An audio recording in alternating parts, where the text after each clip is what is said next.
Pai do Senhor, meus irmãos, meu nome é Ismael, do canal Retornando às Escrituras, e hoje nós vamos dar continuidade ao estudo do livro de Apocalipse, né, irmãos? Hoje vamos iniciar o capítulo de número 21, né? Então, os irmãos se preparem aí para nós darmos início, né, ao estudo da palavra do Senhor, né, irmãos? Então, vamos começar aqui, né? Capítulo 21, versículo 1, que diz: E vi um novo céu e uma nova terra, porque já o primeiro céu e a primeira terra passaram, e o mar já não existe. Então, irmãos, para a gente entender essa passagem aqui, nós temos que recorrer lá para o livro de Pedro, né? Vamos ler segunda carta de Pedro, capítulo 3, nós vamos ler do 1 ao 13, né? Para a gente poder embasar, né, a explicação aqui do Apocalipse 21, capítulo 1, versículo 1, né? Diz assim: Amados, escrevo-vos agora esta segunda carta, em ambas as quais desperto com exortação o vosso ânimo sincero, para que vos lembreis das palavras que primeiramente foram ditas pelos santos profetas e do nosso mandamento como apóstolo do Senhor e Salvador. Então, esse mandamento aqui que Pedro está se referindo aqui, né, é o mandamento que o Senhor Jesus nos deixou, né, que é de amar a Deus sobre todas as coisas e ao próximo como a ti mesmo, né? Continuando, versículo 3. Sabendo primeiro isso, que nos últimos dias virão escarnecedores, andando segundo as suas próprias concupiscências, e dizendo: Onde está a promessa da tua vinda? Porque desde que os pais dormiram, todas as coisas permanecem como desde o princípio da criação. Então, está falando aqui, né, da promessa, né, da segunda vinda de Cristo, né? Continuando, né? Só um minutinho aqui, que deu uma travada aqui. Isso. Mentira, isso. Versículo 5. Eles voluntariamente ignoram isto, que pela palavra de Deus, já desde a antiguidade existiram os céus e a terra que foi tirada da água e no meio da água subsiste. Então, eles voluntariamente, eles quem, né? Aqui está falando dos escarnecedores, né? Está falando desde a antiguidade, né, já existe céu e terra, né? Então, lá no Gênesis já havia nós sabemos que lá no Gênesis já havia um caos, né? Um caos de água. E Deus criou a expansão no meio das águas e fez separação entre águas e águas, né? Fez separação entre águas e águas. E as águas que estavam sob a expansão, né? Separou as águas que estavam sob a expansão e as águas que estavam abaixo da expansão. Ajuntou as águas que estavam debaixo da expansão e apareceu a porção seca que é a terra. Depois, versículo 6. Pelas quais coisas pereceu o mundo de então, coberto com as águas do dilúvio. Então eles se esqueceram, né, de todas as maravilhas, né, e ações que Deus realizou na terra, né? Então eles estão falando dos escarnecedores, né? Eles esqueceram dos eventos da criação da terra, do dilúvio, né? Como na época de Noé, em que muitos zombavam, né? Assim também agiam também os falsos mestres, né? Então neste céu e nessa terra que já existe, pereceu o mundo de então, né? Ou seja, já se passaram dois mundos: o mundo de Adão e Eva e o mundo após Noé, que é o nosso mundo, né? Então já se passaram o primeiro mundo, que é o mundo de Adão e Eva, e agora nós estamos no segundo mundo, que é o mundo, né, após Noé, né, que é o mundo que nós estamos. Continuando, né? Versículo 7. Mas os céus e a terra que agora existem, pela mesma palavra se reservam como tesouro e se guardam para o fogo, até o dia do juízo e da perdição dos homens ímpios. Então, a mesma palavra, né, que destruiu o mundo antigo, através do dilúvio, né, os céus e terra que agora existem, eles serão destruídos pelo fogo no dia do juízo. Versículo 8. Mas, amados, não ignoreis uma coisa, que um dia para o Senhor é como 1000 anos, e 1000 anos como um dia. O Senhor não retarda a sua promessa, ainda que alguns a tenham por tardia, mas é longânimo para conosco, não querendo que alguns se percam, senão que todos venham se arrepender. Mas o dia do Senhor virá como ladrão de noite, no qual os céus passarão com grande estrondo, e os elementos ardendo se desfarão, e a terra e as obras que nela há se queimarão. Então aqui está falando o quê? No dia do Senhor, né? Qual que é o dia do Senhor? O dia do Senhor é o dia da expiação, né? Então, nesse dia, o que, que vai acontecer? A terra, ela terá de ser restaurada, né? Por quê? Porque os céus serão atingidos, né? Os céus passarão com grande estrondo, né? Então, Pedro, no dia da vinda do Senhor como ladrão, né? Ele está falando que os céus e a terra serão destruídos. Versículo 11. Havendo, pois, de perecer todas estas coisas, que pessoas vos convém ser em santo e trato e piedade, aguardando e apressando-vos para a vinda do dia de Deus, em que os céus em fogo se desfarão e os elementos ardendo se fundirão? Então, ele continua falando aqui, né, do dia do Senhor. Aí, verso 13. Mas nós, segundo a sua promessa, aguardamos novos céus e nova terra em que habita a justiça. Então, Pedro, né, ele espera o quê? Novos céus e nova terra, só que ele espera novos céus e nova terra no milênio, né? Então, novo céu e nova terra para o mundo que está vindo, né? Ele está falando de novos céus e nova terra no milênio, né? O novo céu e a nova terra do reino milenar, ele continua sendo a primeira terra e o primeiro céu, que serão restaurados, né?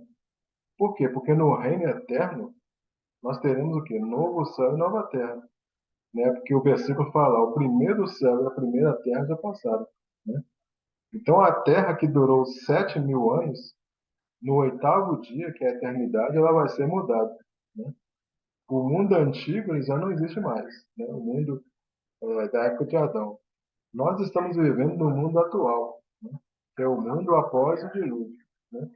E Pedro ele diz que aguarda novo céu e nova terra no mundo onde habita a justiça, né? Que é o quê? Que é o mundo vindouro, que é o mundo no reino milenar, né? Então, quando Pedro ele escreveu isso aqui, irmãos, ele tinha em mente o quê? Ele tinha em mente Isaías 65. Por quê? Porque Pedro, ele não tinha o Novo Testamento compilado. E nós hoje, né, nós temos o Novo Testamento, nós temos o Apocalipse, né? O Apocalipse ele veio o quê? Acrescentar o que Pedro não sabia com muita clareza, né? Mas quando Pedro escreveu isso aqui, ele tinha em mente o quê? Isaías 65, né? E vamos ler então aqui Isaías 65, versículos 17 e 18, que diz assim: Porque eis que eu crio novos céus e nova terra. Então, esse versículo aqui que Pedro estava em mente, né? Porque eis que crio novos céus e nova terra, e não haverá mais lembrança das coisas passadas, nem mais se recordarão. Mas vós folgareis e exultareis perpetuamente no que eu crio. Porque eis que crio para Jerusalém uma alegria, e para o seu povo gozo. Então, quando Isaías está falando aqui, eis que eu crio, né? Aqui é no sentido de que é Deus que está criando, né? Não é algo que Deus está fazendo naquele momento, né? É algo que Deus está criando, que Deus está modelando, né? Então aqui Isaías está falando de um processo, né? Um processo que se inicia na vinda de Cristo e vai até a inauguração do templo de Ezequiel. Então quando João, né, apóstolo João diz, vi novo céu e nova terra, aqui não está falando que Deus criou, né? Ali está falando que Deus está pronto, que já está pronto. Ele viu, né? Ele viu novo céu e nova terra. Então ele está falando de alguma coisa que já está pronta. Então este céu e a nova terra que Pedro está falando, ele está falando baseado em quê? Está falando baseado em Isaías. Ou seja, é o novo céu e a nova terra no reino milenar, né? Mas nesse caso aqui, né, do novo céu e nova terra, é um processo, né? Não que Deus está criando, é um processo. Porque quando chega na eternidade, João está falando, e vi novo céu, ou seja, já viu algo já pronto, né? Quando a gente vai lá para o livro de Gênesis, né, Gênesis 1:1, né, fala lá, no princípio criou Deus, né? Então aqui criou no sentido que no sentido perfeito, né? Já está pronto, ele criou, né? A gente sabe que no princípio é a palavra Bereshit, né? Lá no hebraico, que é assim, a mesma sentido de raiz, de Rosh, né? Então a raiz da palavra Bereshit é a palavra Rosh, que significa cabeça, né? Então a primeira palavra da Bíblia ela já fala de Cristo, né?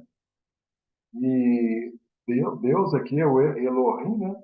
O Elohim para o português ele é singular, mas no hebraico ele é plural. Então o correto seria o quê? No princípio criaram deuses os céus e a terra. E nós temos que distinguir, né, essa palavra criou aqui, que é a palavra bará. Né? A palavra bará ela está no singular, associada com Elohim, que está no plural.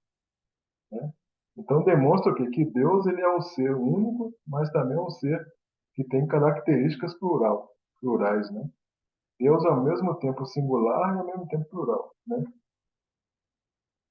Então, quando o João fala vi novo céu e nova terra, então esse novo céu e nova terra já não foge mais.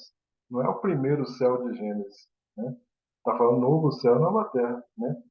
Porque a gente sabe que a terra e o céu, eles fugiram do trono do Senhor, né? Quando o trono branco desceu, quando surgiu o trono branco, né, aliás, a terra e o céu fugiram, né?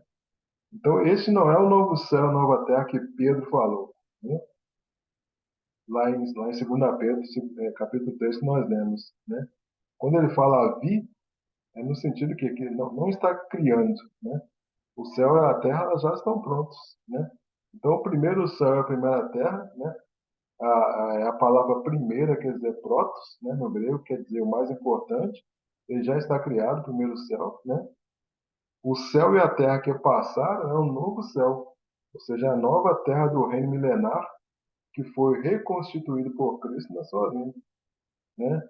Mas o que acontece? Quando o diabo ele for solto lá no final do milênio, ele vai contaminar a terra novamente.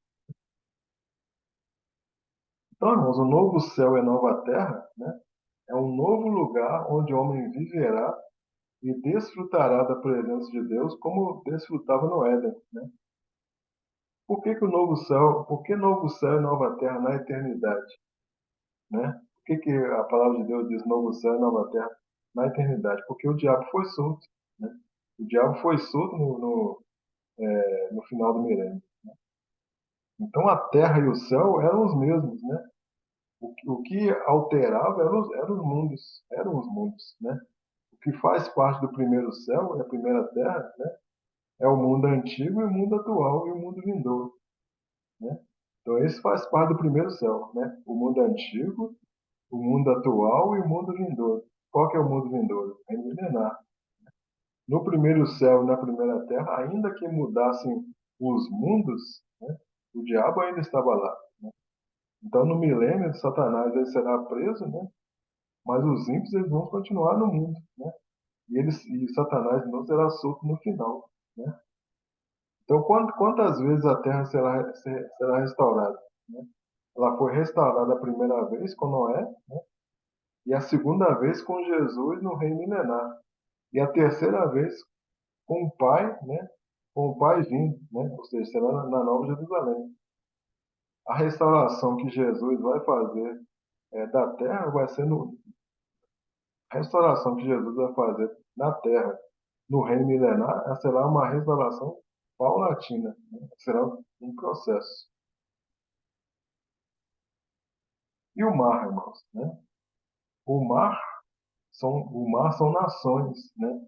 O mar são as nações rebeldes que foram enganadas pelo diabo, né? Porque o diabo foi solto no final do milênio. Então o mar são as nações rebeldes enganadas pelo diabo. Quando fala que o mar já não existe, não tá falando do mar literal, né? Está falando das nações rebeldes, né? A gente viu lá em Apocalipse 13, versículo 1, fala de uma besta que emerge do mar, né? O versículo diz assim, ó, e pus-me sobre o mar, sobre a areia do mar, e vi subir do mar uma besta que tinha 7 cabeças e 10 chifres. e sobre os chifres 10 diademas, e sobre as cabeças um nome de blasfêmia. Então essa besta está surgindo do mar. O que é o mar? Povos, línguas e nações, né? Depois, a palavra de Deus diz que Deus, quando dá a visão para Daniel, Daniel ele vê Cristo colocando um pé sobre a terra e outro pé sobre o mar. O mar sempre esteve relacionado aqui, às nações ímpias, né? Então foi de lá onde que Pedro pescou almas para Cristo. Por quê? Porque nós éramos do mar. Então na eternidade, o que a Bíblia está falando? Na eternidade não existe mais o mar. Por quê? Porque os ímpios eles serão, né, tirados, né, serão tirados da terra, né? Bom, vamos agora a Apocalipse 21, versículo 2. E eu, João, vi a santa cidade, a nova Jerusalém que de Deus descia do céu, adereçada como uma esposa ataviada para o seu marido. Então essa cidade aqui é a Nova Jerusalém, né? A cidade santa que existe no céu, né? Então a Nova Jerusalém não é a igreja, a Nova Jerusalém é uma cidade que existe no céu, né? A Nova Jerusalém, Deus deu de presente para os seus filhos, né? Então a Nova Jerusalém, ela conta nos muros da cidade, ela conta toda a história dos profetas, dos apóstolos, dos 144 mil, fala do reino dos sacerdotes, por causa das pedras preciosas que estão no muro da cidade. Então a noiva ela está estampada na parede da cidade, descendo cheia de brilhantes. Mas a Nova Jerusalém é o trono do Cordeiro e do Pai, junto com a igreja. Então ela desce do céu, né, da parte de Deus, né, e essa cidade ela virá da parte de Deus para uma nova criação, né? O céu ele descreve o lugar da habitação de Deus, e não o céu, o firmamento, né? Então a Nova Jerusalém ela só desce depois do trono branco.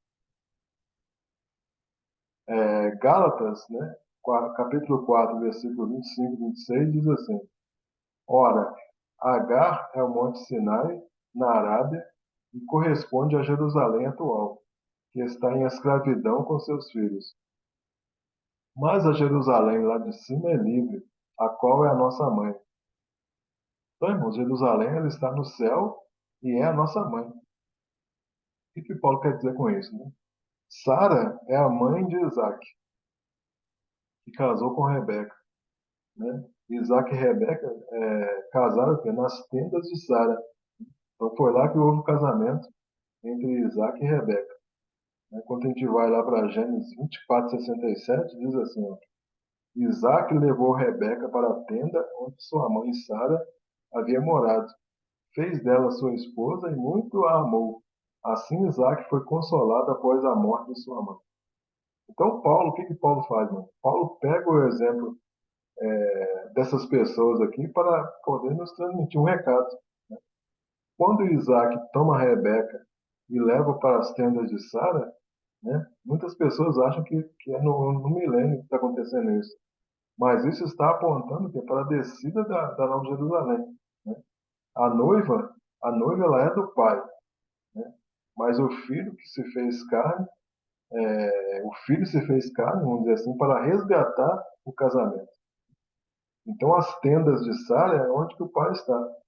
E quando a Nova Jerusalém ela desce, os filhos de Deus habitam dentro das tendas, né, juntamente com Cristo. Aí vai se cumprir o que está escrito aqui em Gálatas, capítulo 4, 25 e 26. Então, irmãos, a terra, né, ela é um tabernáculo, né, onde Deus vai ficar, né? Deus vai descer com a cidade. Todos os tabernáculos onde Deus manifestou a sua presença tinha pedra angular, tinha fundamento, né? O tabernáculo de Zorobabel, de Salomão, todos tiveram fundamento, né? Ó, no livro de Jó, 38, versículo 4, né? A partir do 4 diz assim, ó, onde estavas tu quando eu lançava os fundamentos da terra? Dize-mo se tens entendimento. Quem lhe pôs as medidas, se é que sabes? Ou quem estendeu sobre ela o cordel? Sobre que estão fundadas as suas bases? Ou quem lhe assentou a pedra angular? Então Deus está falando aqui da terra como tabernáculo, né? Então, no milênio, na terra, né, no milênio estarão os sacerdotes inferiores, né, o mar, que simboliza as nações, né, os glorificados, e os santos e o santo dos santos, que simboliza o quê? O templo de Ezequiel, né? O Pai ainda estará no céu, no reino milenar, mas o Filho, ele vem para a terra. O Filho, ele vem para a terra. Capítulo 21, versículo 3. E ouvi uma grande voz do céu que dizia: Eis aqui o tabernáculo de Deus com os homens, pois com eles habitará, e eles serão o meu povo, e o mesmo Deus estará com eles e será o seu Deus. Então a gente sabe que após a festa dos tabernáculos, né, que se realiza no mês 7, né, dos dias 15 a 21, aí no dia 22, né, havia ali uma reunião solene, né, que Deus vai chamar de oitavo dia. Né? Por que Deus chama de oitavo dia? Né? Porque a festa dos tabernáculos ela dura 1000 anos, né, e o oitavo dia é a eternidade. Então aqui é o momento onde o filho entrega tudo ao pai. Né? O pai desce, né? O terceiro céu desce, né? É por isso que tem o que, por isso que tem novo céu e nova terra, né? Que o terceiro céu desce. Né? É o último tabernáculo, né? Deus vindo habitar com os homens.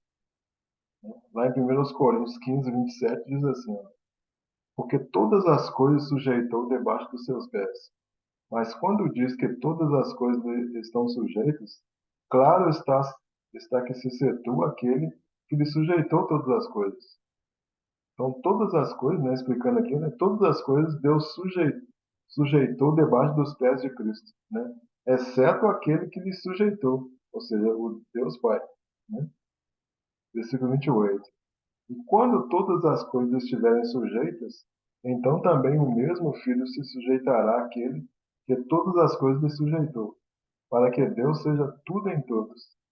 Então, quando todas as coisas estiverem sujeitas a Cristo, Cristo ele se sujeitará ao Pai, né? Para que Deus seja aqui, tudo em todos. Então, na criação original, irmãos, né, ele desceu do céu para andar e falar com Adão. Né? No deserto, Deus habitou na arca da aliança, né, da qual ele falava lá com seu povo.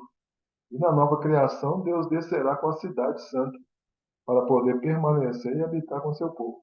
Né? Deus habitará com eles, né? Então nunca aconteceu isso, né? Tirando o Éden, né? Nunca aconteceu isso. Então ele está descendo com a cidade. Né? E é o cumprimento de Isaías, né? Isaías vai falar sobre o Emanuel, que significa Deus conosco, ou seja, é o cumprimento de Isaías. Né? Lá em Ezequiel 37, a partir do versículo 25, diz assim: Habitarão na terra que dei a meu servo Jacó, na qual vossos pais habitaram. Habitarão nela, eles e seus filhos, e os filhos de seus filhos para sempre. E Davi, meu servo, será seu príncipe eternamente. Farei com eles aliança de paz, será aliança perpétua. Estabelecê-los-ei e os multiplicarei e porei o meu santuário no meio deles para sempre. Né? O meu tabernáculo estará com eles. Eu serei o seu Deus e eles serão o meu povo. As nações saberão que eu sou o Senhor, que santifico a Israel, quando o meu santuário estiver para sempre, né, no meio deles. Apocalipse 21, versículo 4. E Deus limpará de seus olhos toda a lágrima, e não haverá mais morte, nem pranto, nem clamor, nem dor, porque já as primeiras coisas são passadas. Então Deus enxugará as lágrimas de quem, irmão? Das nações que vão entrar na eternidade. Porque nós já estamos com o corpo glorificado, nós não precisa enxugar nossas lágrimas, né? Deus vai enxugar as lágrimas das nações que vão entrar para a eternidade, né? Lembrando que no milênio tinha a morte, no milênio tinha tristeza, né? Agora aqui na Nova Jerusalém não haverá choro, né? Então, lá no milênio tinha maldição para quem não obedecesse, né? Enquanto as nações elas estavam no milênio, existia que morte. Ainda que o processo de envelhecimento ele era bem lento, né? Agora, depois do milênio, o restante das nações, elas não vão poder ter o mesmo corpo. Elas vão ter um corpo imortal, né? Mas diferente do corpo glorificado. 21, versículo 5. E o que estava sentado sobre o trono disse: Eis que faço nova todas as coisas. E disse-me: Escreve, porque estas palavras são verdadeiras e fiéis. Então, aquele que estava sentado no trono, né? Quem? É o Deus Pai, né? Visto no seu trono desde a primeira visão de João, né? Desde a primeira visão que João vê Deus no seu trono, né? Apocalipse 4:2, ó. E logo foi arrebatado em espírito, e eis que um trono estava posto no céu e um assentado sobre o trono, né? Aí quando ele fala assim, eis que eu faço nova todas as coisas, né? Por quê? Porque Deus recriará todas as coisas, né? E quando ele fala, essas palavras são verdadeiras e fiéis, que palavras que ele está falando, né? É o seguinte, né? Eis que eu faço nova todas as coisas, né? Então, quando ele fala assim, essas palavras são fiéis e verdadeiras, que palavras que ele está dizendo, né? Eis que eu faço nova todas as coisas. Apocalipse 21:6. E disse-me mais, está cumprido. Eu sou o Alfa e o Ômega, o princípio e o fim. A quem quer que tiver sede de graça lhe darei da fonte da água da vida. Então, assim como Jesus disse ao cumprir sua missão, né? Lá em João 19:30, que fala assim, e quando Jesus tomou o vinagre, disse, está consumado. E inclinando a cabeça, entregou o Espírito. Então Deus mostra que mais uma etapa foi cumprida pela sua ação, né? Eis que tudo está feito, ou seja, então há uma esperança, né? As coisas antigas se passaram e a nova criação foi feita, né? Então na nova terra o Senhor ainda vai oferecer a água da vida, né? Há alguém que não bebeu? Não, né? Na nova terra o Senhor ainda não vai mais oferecer a água da vida, né? Mas na nova criação terá uma fonte que provê a água da vida. Todos terão o privilégio de beber gratuitamente da água. Então a sede de Deus ela será plenamente saciada. Vai ser o momento em que a sede de Deus ela vai ser plenamente saciada. Hoje Cristo nos oferece a água da vida, né? Mas a nossa sede ainda não está plenamente saciada. Ela só será plenamente saciada lá na eternidade, né? Quando a Nova Jerusalém desce, aí ele vai oferecer gratuitamente da água, né? E a sede de Deus, ela será o quê? Plenamente saciada. 21, versículo 7. Quem vencer herdará todas as coisas, e eu serei o seu Deus, e ele será meu filho. Então, o vencedor aqui está fazendo conexão com as sete igrejas. Então, quem vencer, né, está se referindo aqui às sete igrejas. Né? Eu serei o seu Deus, e ele será meu filho. Né? A fundição, né, do reino de Deus com o reino de Cristo na terra. Né? Isso foi dito, irmãos, quando Davi teve seu filho Salomão. Né? Que Salomão era um tipo de Cristo, né? Lá em 2 Samuel 7:14 diz assim, ó, eu lhe serei por pai e ele me será por filho. Se vier a transgredir, castigá-lo-ei com as varas de homens e com açoites de filho de homens. Né? Então todas as coisas, né, se refere que se refere são as coisas referentes à Nova Jerusalém, né? O versículo está falando, ó, quem vencer dará todas essas coisas. Então todas as coisas são coisas referentes à Nova Jerusalém. E, para terminar aqui o vídeo, né, capítulo 21, versículo 8, que diz: Mas quanto aos tímidos, e aos incrédulos, e aos abomináveis, e aos homicidas, e aos que se prostituem, e aos feiticeiros, e aos idólatras, e a todos os mentirosos, a sua parte será no lago que arde com fogo e enxofre, o que é a segunda morte. Então, irmãos, nesse versículo aqui, o versículo está mostrando as obras que aparece lá no livro das obras, né? Lembra que no trono branco vai se abrir o livro das obras e o livro da vida, né? Então, essas aqui são as obras que aparecem no livro das obras, né? E as pessoas que praticam tais obras, né? Elas pertencem a quem? Elas pertencem ao lago de fogo e enxofre, né? Elas não, de forma nenhuma, elas vão entrar na cidade, né? Elas vão ficar fora da cidade, elas vão para o lago de fogo e enxofre, que é a segunda morte. Amém, irmãos? Então nós vamos parar aqui no versículo 8, né? No próximo vídeo a gente vai dar continuidade aqui ao capítulo 21, né? A gente não vai dar continuidade até para não ficar um vídeo muito lento. E aí, para os irmãos poderem compreender melhor, né? Então é melhor a gente fazer um vídeo mais curto, para os irmãos compreendem e depois, no próximo vídeo, a gente dá continuidade. Amém, irmãos? Então, encerramos o vídeo aqui, né? Espero que você tenha gostado aí do vídeo. Se você gostou, peço que você deixe seu like, né? Seu joinha. Se você ainda não é inscrito no canal, peço que você se inscreva no canal, né? Obrigado a você que assistiu o vídeo até o final, né? Fiquem todos aí na graça e na paz do nosso Senhor e Salvador Jesus Cristo. Amém, irmãos? Glória a Deus.